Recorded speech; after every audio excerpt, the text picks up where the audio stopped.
बीते दिनों तृणमूल की सांसद महुआ मैत्र ने हिंदू संप्रदाय को अपने विवादित बयान से अपमानित किया था। महुआ मैत्र ने मां काली को लेकर विवादित टिप्पणी की थी, जिसके कारण पूरे हिंदू संप्रदाय के लोगों में गुस्से का उबाल आ गया और हर तरफ महुआ मैत्र के खिलाफ लोग उसके गिरफ्तारी की मांग कर रहे हैं।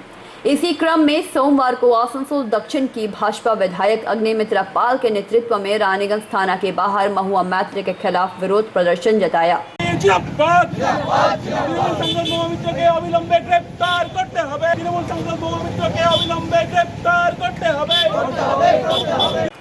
और उसके बाद रानीगंज थाना के आईसी सुदीप्तो दास गुप्ता के समक्ष ज्ञापन पत्र सौंपते हुए टीएमसी नेत्री के विरुद्ध सख्त कार्रवाई करने की मांग की।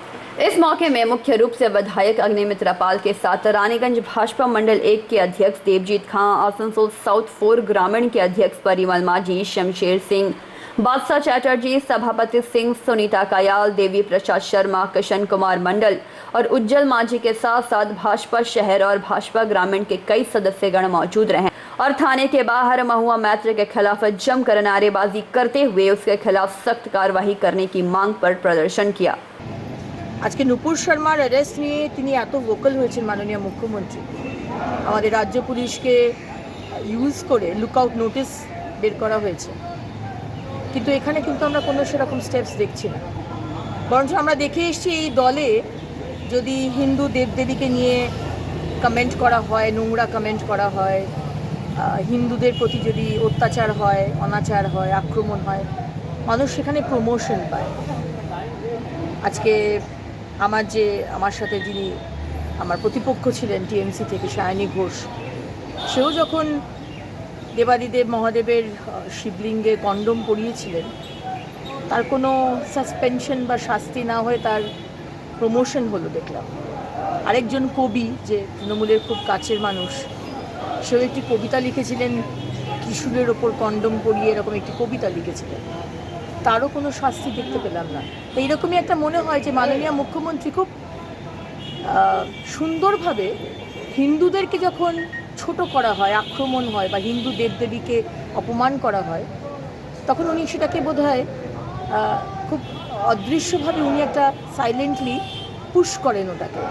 কোনো বিশেষ সম্প্রদায়ের মানুষকে কোথাও মেসেজ দিতে চান ভোট ব্যাংকের জন্য, যেটা আমাদের মনে হচ্ছে। সামনে থেকে দেখাচ্ছেন উনি অ্যাগেনস্টে, আর পিছন থেকে কিন্তু উনি এটাকে সাপোর্ট করছেন, কিন্তু আমরা এটা মানব না। সুতরাং আমাদের এই ডেপুটেশন, এই এফআইআর, কালকেও আমরা এফআইআর করতে গেছিলাম আসানসোল হীরাপুর পুলিশ স্টেশনে। এফআইআর নেওয়া হয়নি, বলা হচ্ছে একটা নতুন ইন্ডিয়ান পিনাল কোডের ভাষা আমাদের দেওয়া হলো যে একবার এফআইআর হলে নাকি এফআইআর হয় না। নুপুর শর্মার কেসে হাজার হাজার সারা ভারতবর্ষ জুড়ে এফআইআর হয়েছে, কিন্তু এখানে তারা বলছে যে একবার এফআইআর হলে নাকি হয় না, তো সে এফআইআর নিতে পারবে না। আমরা সের জন্য আজকে কোর্টে যাচ্ছি, এখানে আমরা এফআইআর দিইনি, আমরা ডেপুটেশন দিয়েছি এবং আশা রাখবো ওনারা স্টেপস নেবেন। কোর্টে কেস হবে, আমরা কোর্টে কেস করবো আজকে। কালকে যে হীরাপুর পুলিশ স্টেশন এফআইআর নেয়নি, সেইটা নিয়ে আজকে আমরা কোর্টে কেস করবো। নেওয়া মহুয়া মিত্রর এগেনস্টে যে এফআইআর, সেই এফআইআরটা নেওয়ার জন্যই আমরা কেসটা করব। কারণ আমাদের যতটুকু আমরা জানি লিগ্যাল প্রসিডিওর, যে এফআইআর এমনই একটি জিনিস যেটা যে কোনো মানুষ, ভারতবর্ষের যে সিটিজেন গিয়ে এফআইআর করতে চায় সে করতে পারে। এখানে এমন কোনো ব্যাপার নয় যে একবার এফআইআর হলে সেটা নাকি এফআইআর হয় না।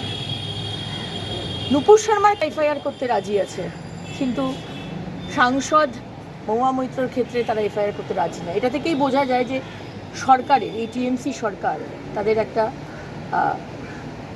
খুব রয়েছে। रानीगंज से सम्राट दास का report, PVTV news.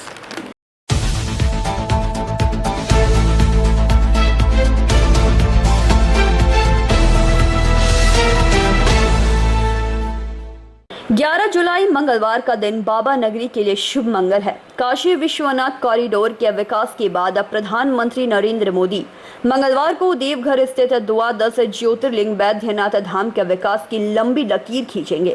Narendra Modi पहले प्रधानमंत्री है जो बाबा बैद्यनाथ की पूजा करेंगे। देवघर में अंतर्राष्ट्रीय हवाई अड्डे के साथ साथ एम्स की सौगात देकर न सिर्फ झारखंड के विकास का खाका खींचेंगे, बल्कि इन दोनों ही योजनाओं से बिहार और बंगाल के लोगों को भी लाभ मिलेगा।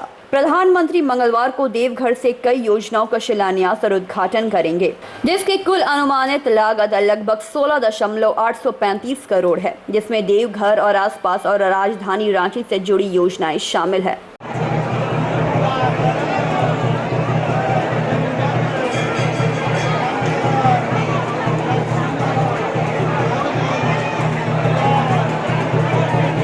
बराकर से संजीव यादव की रिपोर्ट, पीवीटीवी न्यूज।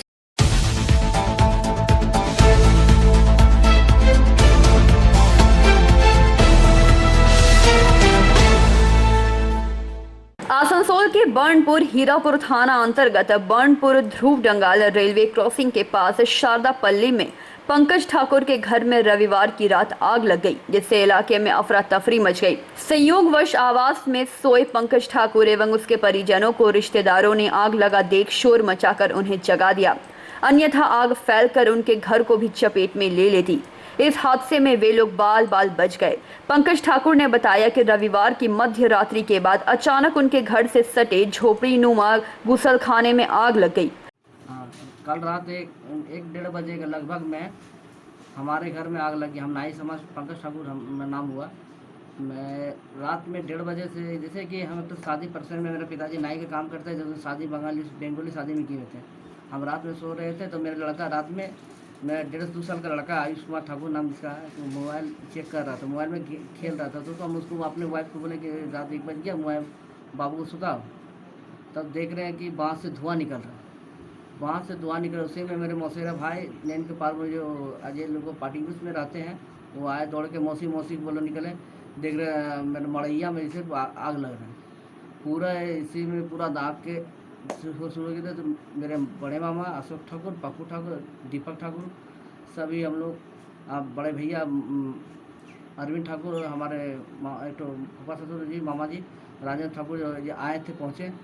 और पिताजी भोला ठाकुर नाम हुआ, मेरा माता मीना देवी ठाकुर, हमारे मेरी बहन सब पानी उनी सब फेंका बचाया। हमारे वाइफ देख के पंकज ठाकुर वो भी पहुँचे, सब रहे घरे में। हम भाई हमारे शिव कुमार थे, विशाल थे, सब घर में हम लोग से, हम किचन में सोते हैं तो हाल आवाज़ सुन के उठे। एक्चुअल बात है कि 2019 में मेरा घर में ऐसा हुआ था।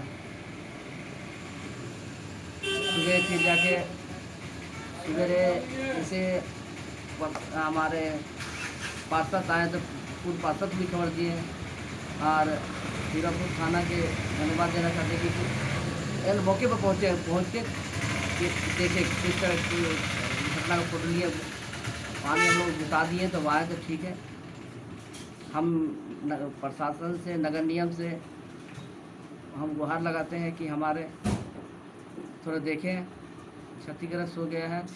उसमें एक चीज़ पानी का नहीं बचा, डब्बा से कुछ नहीं बचा, वाइफ का साड़ी सब खत्म हो गया। यही बोल के धन्यवाद देना चाहिए कि मेयर साहब से, मंत्री साहब से, मलाइदा से हम रिक्वेस्ट करते हैं कि हमारे तरफ देखे थोड़ा। धन्यवाद। और उनके मौसेरे भाई एवं स्थानीय क्लब के लोग यह देखकर वहां पर आए। उन्होंने शोर मचाकर उनको उठाया, जिसके बाद वे और उसका परिवार बाहर आ गए और आग में पूरा गुसलखाना, वहां रखे कपड़े आदि जलकर राख हो गए। सूचना पाकर पार्षद श्रावणी विश्वास भी सुबह उनके आवास स्थान पर पहुंची। आसनसोल से संतोष मंडल की रिपोर्ट, पीवीटीवी न्यूज।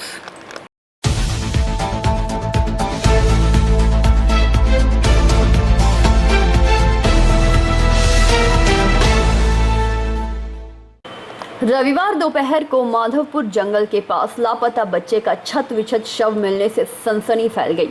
घटना 6 जुलाई की है। माधवपुर कोलियरी इलाके से बुधवार 6 जुलाई की दोपहर करीब 3 बजे 7 वर्षीय सौरभ बावरी नाम का एक बच्चा दोस्तों के साथ खेलते समय लापता हो गया था। खेल के बाद उसके दोस्त घर लौट आए और सौरभ घर नहीं लौटा।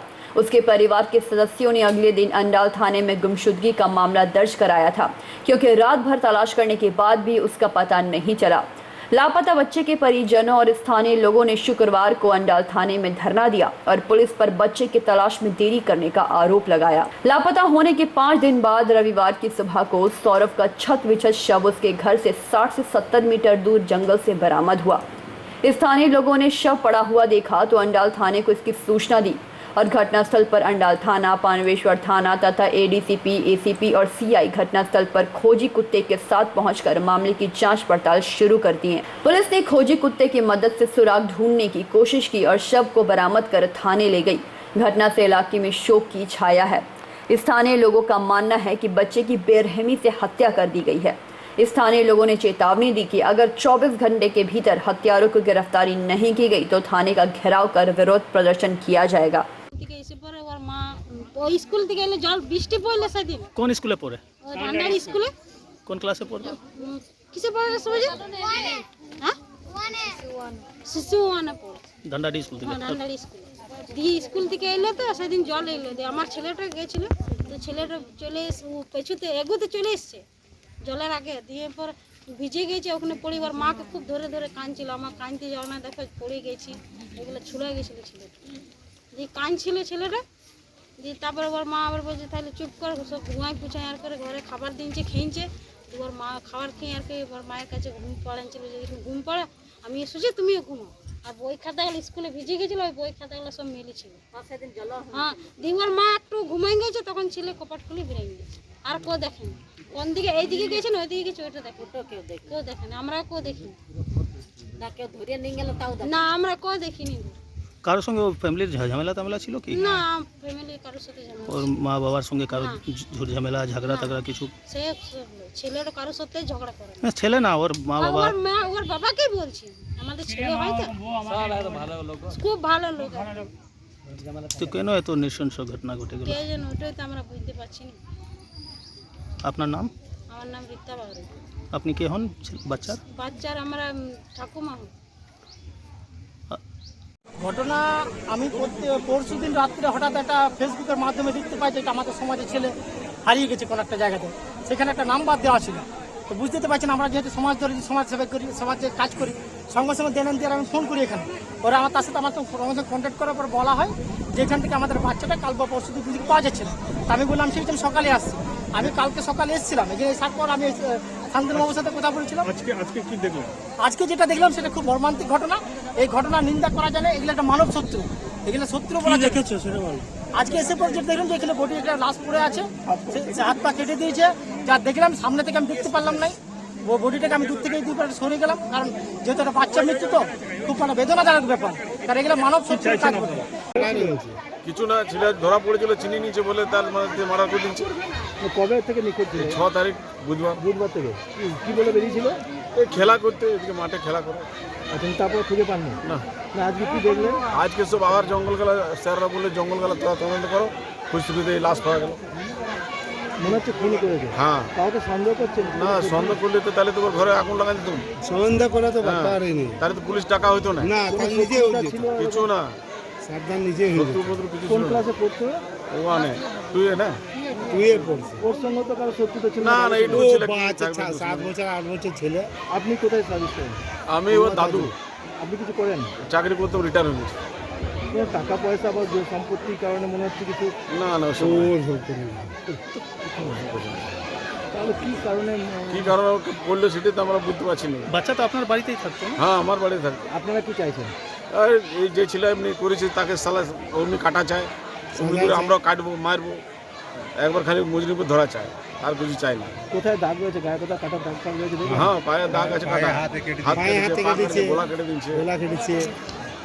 এত ছোট বাচ্চা কেন কাটা হয়? ধরুন তাকে আজকে তার বডি পেলেন, এটা কি কিভাবে দেখছেন? এবং এটা কোনো পুলিশে গাফিলতি কোনো কিছু দেখতে পাচ্ছেন? হ্যাঁ, পুলিশের গাফিলতি পুরো আছে।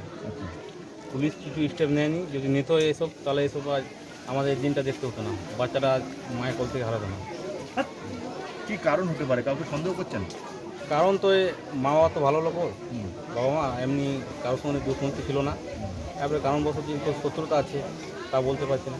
আপনি তো মামা, হ্যাঁ, সৌরভের মামা। হ্যাঁ। তো আপনার কিছু জানা আছে যে কোনো পারিবারিক কোনো অশান্তি বা কোনো শত্রুতার কারণে এরকম একটা হতে পারে? না, এসব শত্রুতা বা পারিবারিক কারণ নেই। তো আপনারা কখন জানতে পারলেন যে আজকে এরকম আপনার বডিটা পাওয়া গেছে? আজ সকাল মোটামুটি এই 9টা-10টা নাগাদ। আপনার থানায় অভিযোগ জানানোর পর পুলিশ কি তৎপরতা দেখিয়েছিল যে খোঁজাখুঁজি, কোথাও কিছু জিজ্ঞাসাবাদ কিছু? হ্যাঁ, একদিন এসেছিল, বাদ বাকি দিনে আসেনি, পরের দিন। এমনি পুলিশ বলেছে যে হ্যাঁ আমরা এসব কাজ চলছে, আমাদের তল্লাশি চলছে, তোমাদের কিছু হলে খবর পাবে তোমরা। আপনি কখন জানতে পারলেন? নটা সাড়ে 9 নাগাদ। সৌরভের বাবা কী করে? সৌরভ বাবা এরকম একটা ফ্যাক্টরিতে কাজ করে। Private factory? হ্যাঁ, প্রাইভেট ফ্যাক্টরি, মঙ্গলপুর, এই কাঠি ফ্যাক্টরি। আচ্ছা। 12 ঘন্টা ডিউটিও, আচ্ছা। 8টা থেকে 8টা পর্যন্ত। আপনি কী চাইছেন, পরিবারের সদস্যরা কী চাইছেন? আমরা চাইছি যাতে সুবিচার পাই, এটাই আশা প্রশাসনের কাছে আর সবারই কাছে এটাই আশা যে সুবিচার জন্য পাই আমরা। এই বাচ্চাটা যে নৃশংসভাবে একটা শিশুকে এত নৃশংসভাবে হত্যা করলো, তাদের হত্যাকারীদের ধরে তাদেরকে কঠিনতম শাস্তি দেওয়া হোক, এটাই আমরা চাই, আর কিছু চাই না। মানে কোনো সন্দেহক্তির কারোর উপর কাউকে সন্দেহ কিছু করছেন না, এটা আমরা তো বলতে পারবো না, আমি তো এখানে বাসিন্দা না, এমনি মামা। এবারে ওর বেটারলি ওর মা আর ওর বাবাই বলতে পারবে, ওর পরিবার লোক। ঠিক আছে, কী নাম? জিতেন বাউরি, কোথায় বাড়ি আপনার? বাগদিয়া। अंडाल से मंथन पासवान की रिपोर्ट, PVTV न्यूज़।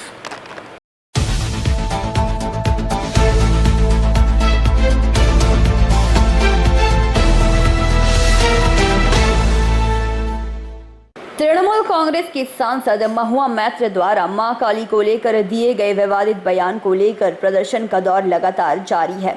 इसी कड़ी में आज शाम भाजपा के आसनसोल दक्षिण के विधायक अग्निमित्रा पाल के नेतृत्व में भाजपा कर्मियों ने हीरापुर थाना के सामने विरोध प्रदर्शन किया।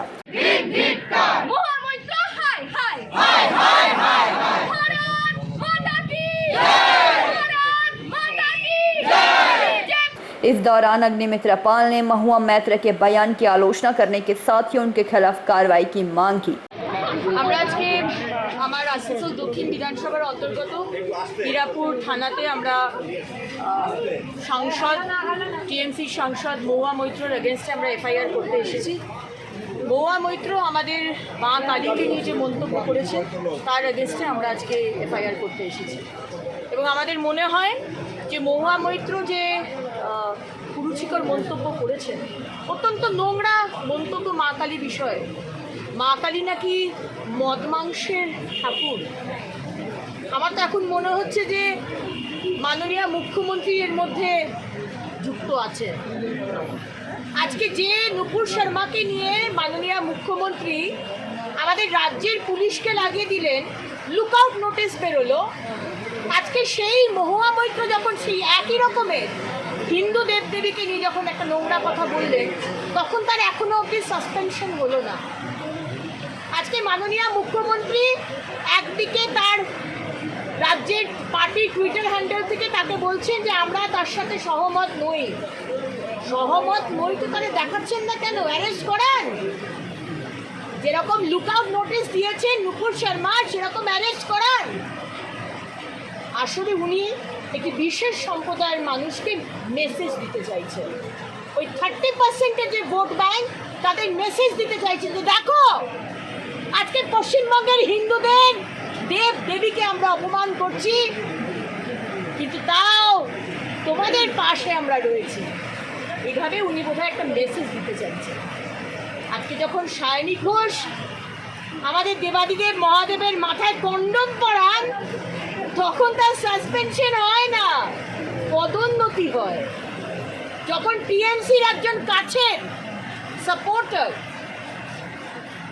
কবি যখন মহাদেবের ত্রিশূলের ওপর কন্ডম পরিয়ে কবিতা লেখেন, তখন তার কোনো অ্যারেস্ট হয় না, কেউ কোনো প্রতিবাদ করে না।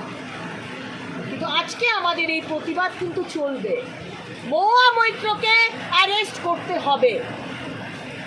আজকে এক ধার থেকে আপনারা দেবদেবীকে, হিন্দু দেবদেবীকে অপমান করে যাবেন আর আমরা সহ্য করে যাব, কি ভেবেছেন?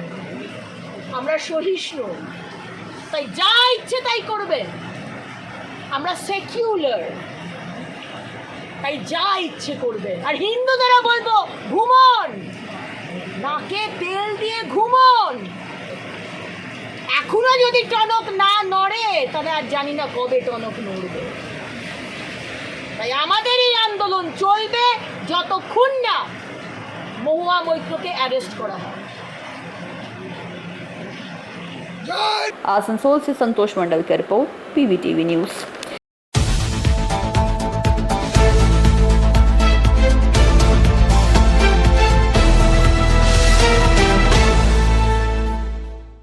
आसनसोल नगर निगम की ओर से बाजारों में प्लास्टिक के बैग और थर्माकोल प्लेट के व्यवहार न करने को लेकर एक जागरूकता रैली बराकर स्टेशन परिसर से बराकर बस स्टैंड तक निकाली गई। उक्त रैली बोरो 9 और 10 की ओर से निकाली गई, जिसका नेतृत्व कर रहे 68 नंबर वार्ड पार्षद राधा सिंह। इस अवसर पर श्रीमती राधा सिंह ने कहा कि विश्व पर्यावरण दिवस और माननीय मुख्यमंत्री ममता बनर्जी के निर्देश पर 1 जुलाई से प्लास्टिक की सामग्री पर प्रतिबंध लगा दिया गया है। नगर निगम की ओर से बाजारों में दुकानदार और ग्राहकों से अनुरोध किया गया है कि प्लास्टिक के थैली का व्यवहार ना करें ताकि पर्यावरण को स्वच्छ और साफ रखे। चिकित्सकों के अनुसार प्लास्टिक में रखे खाने के सामान में शरीर को नुकसान होता है और कई तरह की बीमारियों के होने की भी संभावना है। उन्होंने कहा कि प्लास्टिक के बैग में सामान बेचने वाले और ले जाने वालों पर कानूनी कार्रवाई हो तथा जुर्माना भी हो। इस अवसर पर बोरो 9 के ऐसे धन्नो कृष्णो सोरेन, 10 के सुस्मिता उर्फ दीप भट्टाचार्य, सफाई कर्मी सहित अन्य लोग उपस्थित थे। ये रैली निकाला गया कारपोरेशन की तरफ से, किस चीज़ का लेकर के? सबसे पहले तो मैं आप लोग को धन्यवाद करती हूँ। आज ये रैली निकाला गया है प्लास्टिक सबसे बड़ा हानिकारक है और इसलिए हम लोग 1 जुलाई से प्लास्टिक हमारा बंद हो रहा है।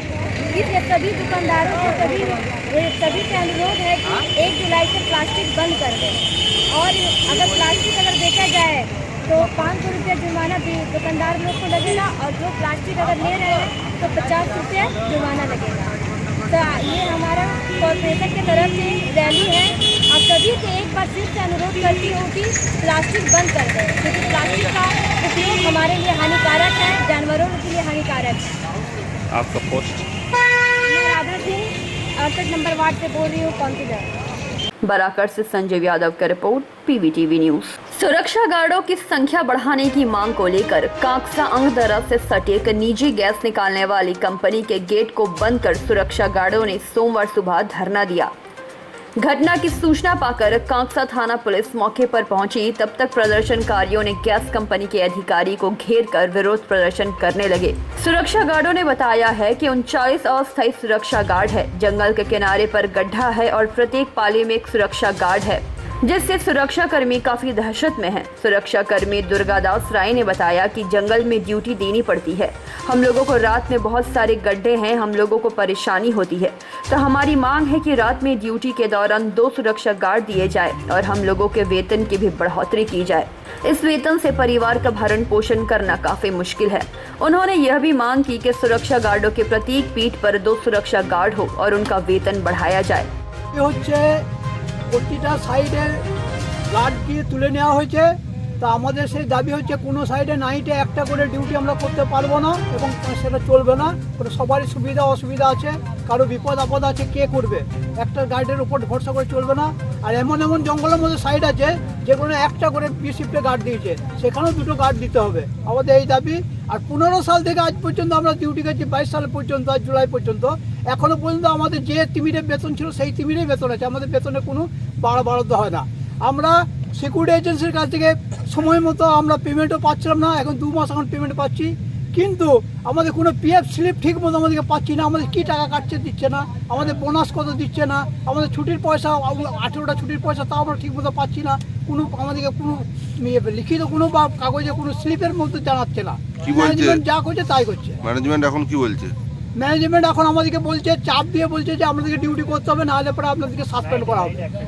নাইটে জঙ্গলে একটা করে ডিউটি করতে হবে, নাহলে সাসপেন্ড করা হবে। আমরা এখনো ওখানে যাইনি। আমরা একদিন গিয়েছিলাম, একটা ছেলে আমাদের সঙ্গে সঙ্গে ঘুরে চলে এসেছি। থানার থেকে বলেছে না, সাইডে একটা করে ডিউটি দেওয়া যাবে না, নাইট বা বি শিফটে 2টো করে ডিউটি দিতে হবে। এখন আমরা সেই জন্য অনশনে বসেছি। আমাদেরকে গেট এখন বন্ধ আছে, GGS এর গেট আমরা বন্ধ রেখেছি। আমাদের সাইডে একটা করে মর্নিং শিফটের ডিউটি এখন একটা করে চলছে। আপনার নাম? আমার নাম হচ্ছে দুর্গাদাস রায়। আমাদের 1 তারিখ থেকে নোটিশ পড়ে গেছে আমাদের প্রত্যেক পিঠে, যে কিছু কিছু পিঠে যে যাদের নাইটে ডিউটি করতে হবে একটা করে, এবং বি শিফটেও কিছু ডিউটি ছিল 2টো করে, সেই জায়গায় একটা করে দিয়ে নতুন পিঠে আমাদের ডিউটি ধরতে বলছে এবং প্রেশারাইজ করা হচ্ছে যে ডিউটি না ধরলে আমাদের অ্যাটেন্ডেন্স করাবো না বা সাসপেন্ড করে দেওয়া হবে। তা আমরা এর বিরুদ্ধে আমরা লড়াই নেমেছি, আজকে অনশনে নেমেছি যে আমরা এইভাবে ডিউটি করবো না। নাইটে একটা করে ডিউটি আমরা নাইটে করতে চাই না, করবো না। না, ম্যানেজমেন্ট কোনো সুরাহা করছে না। আমরা বারবার বলছি, তবুও কিন্তু আমাদের ম্যানেজমেন্ট চিঠি করা হয়েছে ম্যানেজমেন্টকে, তবুও কিন্তু তারা বসতে চাইছে না এবং সেই দেখে আজকে আমাদের বাধ্য হয়ে আমরা সিকিউরিটিরা সবাই মিলে একত্রিত হয়ে অনশনের পথে নামতে বাধ্য হলাম। কতজন আছেন? আজকে মোটামুটি অন ডিউটিতে আছে 8-9 জন, বাকি 30 জন আমরা এখানে আছি। আর যদি আমাদের এই দাবি না মানে তাহলে কিন্তু আমরা দীর্ঘতর আন্দোলনের পথে হাঁটতে বাধ্য করে নিতে হবে। এবং কিছু কিছু জঙ্গল জায়গা আছে যেখানে বি শিফটে ডবল দেওয়া ছিল বা সেখানে একটা করে দিয়েছে, এবং কিছু কিছু জায়গা আছে জঙ্গলের জায়গায় যেখানে বি শিফটে একটা আছে সেখানে আমরা ডবল চাই। আপনার নাম? মহাদেব মুখার্जी।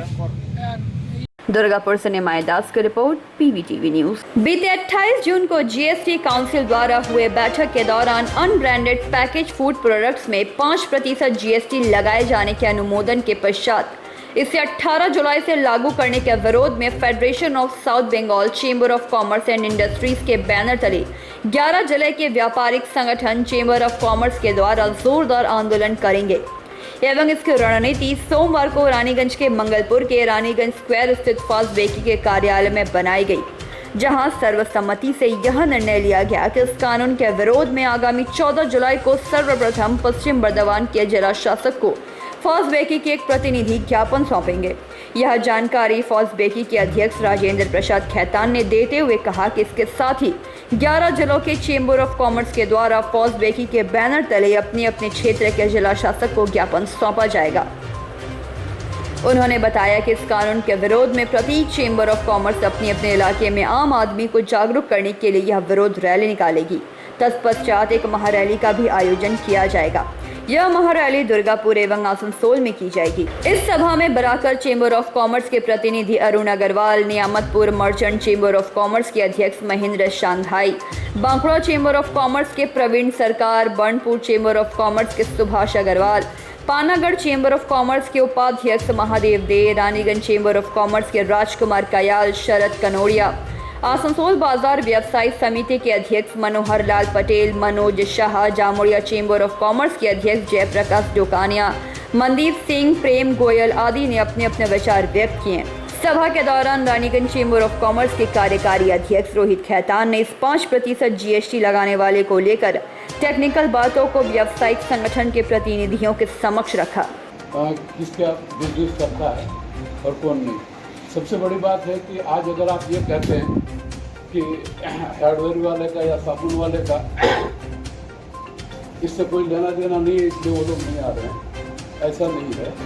सबसे बड़ी बात है कि हमारे अंदर में इतनी ऊर्जा ही नहीं है कि हमारे ऊपर में जब जुल्म होता है तो उसका विरोध करना चाहिए, ये हमारी क्षमता ही नहीं। और सबसे बड़ी बात ये है कि आज जैसे जीएसटी लग रहा है तो ज़्यादा करके गोलदारी वाले का ऊपर में ज़्यादा सरकार दोनों को लाभ मिलेगा। आप लोगों की जानकारी के लिए बोल ही देता हूँ मैं, बात को आप लोग सब समझते हैं, फिर भी मैं कहता हूँ जो जीएसटी काउंसिल की मीटिंग होती है उसमें सारे स्टेट्स के प्रतिनिधि फाइनेंस मिनिस्टर रहते हैं। वहाँ सब ने पूर्ण सहमति के साथ ये टैक्स लगाया है। क्यों भाई हमारे ये जो राज्य के हमारे प्रतिनिधि क्यों नहीं विरोध किया? उन्होंने एक ने भी विरोध नहीं किया है। उन्होंने बहुत सही कहा कि अगर हम लोग स्टेट लेवल के ऊपर में प्रेशर अगर डालेंगे तो ये प्रेशर राज्य सरकार पर डलेगा। हमारे पास जो वो पीछे से दुर्गापुर से बोल रहे थे यहाँ पर बोलने से क्या होगा, उसका जवाब मनदीप सिंह लाली ने दे दिया। ये प्रेशर वहाँ पड़ेगा राज्य सरकार के ऊपर में, और ये आंदोलन का रास्ता आप लोगों के सुझाव के बाद हम लोग डिसाइड करेंगे। बहुत सही कहा इन्होंने। मैं सिर्फ आसनसोल सोच रहा था, बाकी हमारे 2 मुख्य शहर हैं इस इलाके। जो आज टैक्स दूसरों पे है वह कल आप पे भी आएगा। उसी मानसिकता से आगे बढ़िएगा और उसी के साथ जो भी अगर रूपरेखा तैयार करनी है करिएगा। आंदोलन होना चाहिए, अपनी voice it should be heard. आज के दिन आंदोलन की लेकिन एक रूपरेखा भी बदल गई है।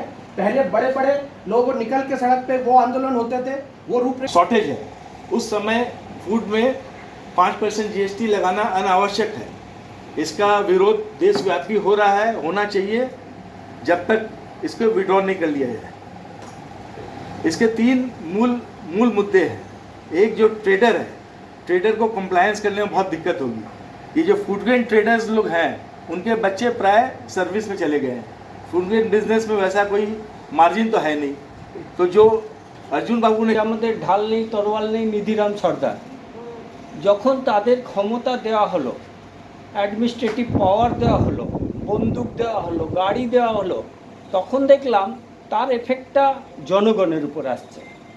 আমাদের একটা গাড়িকে দাঁড় করিয়ে দেয়, আমরা কিছু করতে পারি না। ঠিক জিএসটিটা আমার মনে হয়, আমি শুরুর থেকেই আছি, জিএসটির অনেক মিটিংয়ে আমিও গিয়েছিলাম। তো তখন একটা এরকমভাবে প্রচার হয়েছিল যে জিএসটি চালু হওয়া মানে ব্যবসায়ীরা একটা পরিচ্ছন্ন প্রশাসনের সাথে যুক্ত হবে। डिस्कस हो रहा है जीएसटी का इम्पोज। ये जीएसटी जो रेवेन्यू जनरेट हो रहा है ये स्टेट और सेंटर में डिवाइड होता है, तो इसमें स्टेट को भी फ़ायदा है, सेंटर को भी फ़ायदा है। तो हम लोग इसको हाईलाइट करें लोकल लेवल में ज़्यादा, सेंटर में तो দিন থেকে ব্যাপারে আপনারাও লিখেছেন দেখছেন যে ফুড গ্রেনসের উপরে pre label pre pack unbranded যেটা আছে তার উপরে গভর্নমেন্ট জিএসটি বসাতে চলেছে 5%। এটা প্রেস রিলিজ অলরেডি করে দেওয়া হয়েছে জিএসটি কাউন্সিলের বৈঠকের পরে। আমাদের এটাকে নিয়ে এই মতামত আছে যে 5% যদি এটাতে জিএসটি লাগায় তাহলে ইনফ্লেশন রেটটা অনেক বাড়বে, महंगाई বাড়বে, আর ছোটো ছোটো বিজনেসগুলো খতম হয়ে যাবে। কেন ইয়াদের মধ্যে শুধু জিএসটি দিলেই তো হলো না, ইয়ার যে কমপ্লায়েন্সের কমপ্লিসিটি যেটা আছে অত কমপ্লিকেটেড আছে, সবাই পারবে না। আর এখনও পর্যন্ত কোনোদিন সেল ট্যাক্সও লাগেনি, ভ্যাটও লাগেনি, জিএসটি এর উপরে কী জন্য লাগতে যাবে। আজকে ধরুন চিনি 30 টাকা যদি থাকে তাহলে তার উপরে 1.5 টাকা আরও বেড়ে গেল। চাল যদি মিনিমাম 20 টাকা, তার উপরে 1 টাকা আরও বেড়ে গেল। তো এই সাধারণ মানুষরা এফেক্টেড হবে। আমরা কি বলছি আমি শুনি, নিজের সমস্যা নাই, এই সমস্যাটা হচ্ছে যে সাধারণ মানুষের কিন্তু নাগালের বাইরে খাদ্যান্ন চলে যাচ্ছে। আস্তে আস্তে সাধারণ মানুষের যে ব্যবসায় আছে, ছোট ব্যবসায় আছে, সে ব্যবসায়টা খতম হওয়ার দিকে চলে যাবে। এবং মল কালচার যেটা আসতে চাইছে, এখানে বিগ হাউসেস যেটা আসতে চাইছে, তাদের হাতে টোটাল বিজনেসটা চলে যাওয়া। কিন্তু আমাদের অক্সিজেন সেটা নাই। আমাদের অক্সিজেন আছে আমাদের ডোমেস্টিক ইন্ডাস্ট্রিজ, ডোমেস্টিক বিজনেস, এটাই আমাদের ইকোনমিক মূল আছে। আমরা এটাই চাইছি যে গভর্নমেন্ট এই যে 5% জিএসটি ইম্পোজ করার যে পরিকল্পনা, যে সিদ্ধান্তটা নিয়েছেন, এইটাকে তারা প্রত্যাহার করুক এবং সবাইকে যেমন শান্তি থেকে বাঁচতে পারে এই ব্যবস্থাটা করা হোক। মিটিং ডেকেছিলাম এখানে, সমস্ত চেম্বার আপনারা দেখলেন এসেছে, নিজে নিজের মতামত দিয়েছে। সে মতামত অনুসারে আমরা 14 তারিখে জেলা শাসকের মাধ্যমে যেখানে যেখানে আমাদের মেমোরেন্ডাম পৌঁছাবার আছে সেখানে আমরা ব্যবস্থা করছি। 75 ইয়ার্স ইন্ডিপেন্ডেন্স সেলিব্রেট হচ্ছে। মানুষ খুব আশাবাদী সরকারের উপর যে এই সময় সাধারণ মানুষকে রিলিফ দেওয়া উচিত, সাধারণ মানুষ কীভাবে সুবিধা হবে সেটাকে রিলিফ দেওয়া উচিত। আজকে স্বাধীনতা থেকে আজ পর্যন্ত এই food non branded prepacked food item কোনো দিন কোনো সার্ভিস ট্যাক্স বলুন, জিএসটি বলুন লাগু ছিল না। এই 75 ইয়ার্স যেখানে ইন্ডিপেন্ডেন্স সেলিব্রেট হচ্ছে, যেমন সারা ভারতবর্ষে সারা পৃথিবীব্যাপী হবে, সেখানে এটা আনএক্সপেক্টেড। এটা সাধারণ মানুষ সেটাকে ভালোভাবে নিচ্ছে না। এটা কিন্তু আলটিমেটলি ঘুরে আসবে, কিন্তু এটা ব্যবসায়ীদের উপর নয়, আলটিমেটলি ঘুরে আসবে পাবলিকের উপর, যেগুলো সাধারণ মানুষ তারা এফেক্টেড হবে। আজকে 5% যদি যখন ইম্পোজ হবে তখন কিন্তু সাধারণ মানুষকে সেটা বিয়ার করতে হবে, সেটা ব্যবসা দ্বারা কিন্তু বিয়ার করবে না। আমরা এর তীব্র প্রতিবাদ করছি যে এইগুলো স্বাধীনতা থেকে যেটাই হয়নি আজ পর্যন্ত, সেটা হঠাৎ এই বছর যেখানে সারা ভারতবর্ষের মানুষ যেখানে 75 ইয়ার্স ইন্ডিপেন্ডেন্স সেলিব্রেট করছে, সেখানে রিলিফ দেওয়া উচিত। তার বদলে দেওয়া হলো এই গরিব মানুষের উপরে, যে প্যাকেটজাত দ্রব্য যেগুলো মধ্যে পড়ে দুধ, মাখন, বিভিন্ন রকম যেগুলো গরিব মানুষ ব্যবহার করে।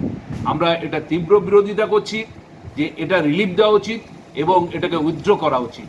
এটাই আমরা সরকারের কাছে যাব।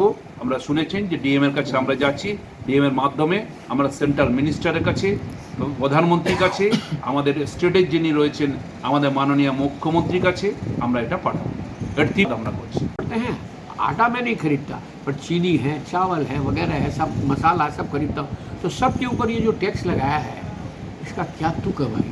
एक हम लोगों की ये धारणा है, कॉस्मेटिक एसोसिएशन की तरफ से आज हम लोगों ने जो यहाँ सभा की, उसमें निष्कर्ष निकल के आया है, ये सिर्फ और सिर्फ जो देश के शीर्ष औद्योगिक घराने हैं, जो इस लाइन में हैं और जो मल्टीनेशनल्स इस कारोबार में हैं, इस व्यवसाय में हैं, उन लोगों को मदद करने के लिए ये काम उनके ऊपर तो पहले से था, हम लोगों पर नया लगाया है।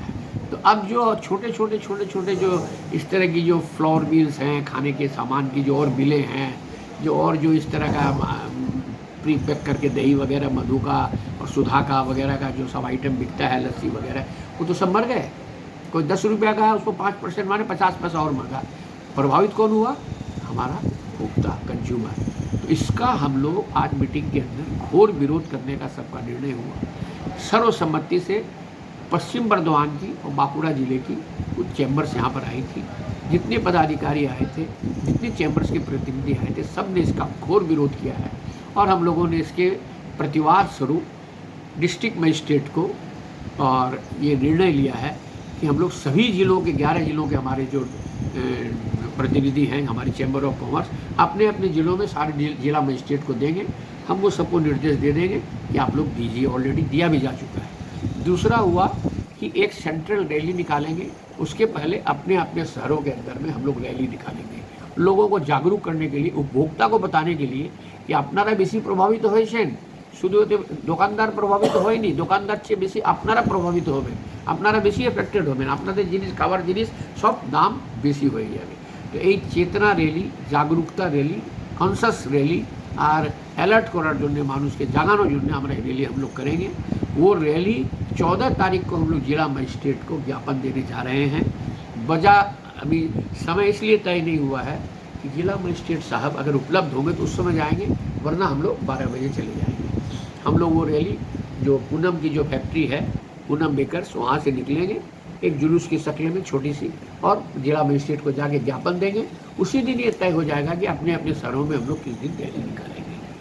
ये ज्ञापन देंगे केंद्रीय सरकार को, हम लोग प्रधानमंत्री को, हमारी वित्त मंत्री को, यहाँ हमारी मुख्यमंत्री को, चीफ सेक्रेटरी को और फाइनेंस मिनिस्टर को, ये सबको हमारे ज्ञापन जा रहे हैं। लगभग सारी चैम्बर ने भेज दिया ऑलरेडी, जो बाकी है वो